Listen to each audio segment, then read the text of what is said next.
Bakıda bir şəxs supermarketlərdən birinə daxil olur və 10 bağlama ərzaq alır, kassaya yaxınlaşır və xahiş edir ki, bunu 10 imkansız ailəyə bəxşiş edərsiniz. Bunu mənə həmin marketlər şəbəkəsinin marketinq müdürü danışırdı. Çox sevindim belə fədakarlıq hadisəsinə və 3 məsələ mənim üçün aydın oldu. 1. Həmin bu fədakarlığı edən şəxsin xeyriyyəçilikdən həzz alması. Bəli, bir insan yaxşı işdən həzz almasa o işi görməz. Yaxşı işdən həzz almaq hər kəsə də qismət olmur. İkinci məqam, həmin marketlər şəbəkəsinin bu etibarı, güvəni qazanması. Araz supermarketlər şəbəkəsi idi bu. Buna da çox sevindim.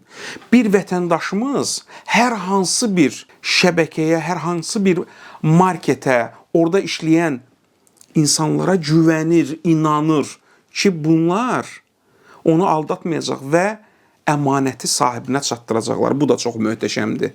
Və üçüncü məqam, bir insan ümumiyyətlə həyatda kiməsə güvənə bilir. Bəli, güvənə bilmək bacarığı özü xüsusi bir bacarıqdır. Bu hər kəsdə olmur. O insan ki, həyatda heç kimə güvənmir, inanmır, o insan həyatı çox çətindir. Təşəkkür edirəm.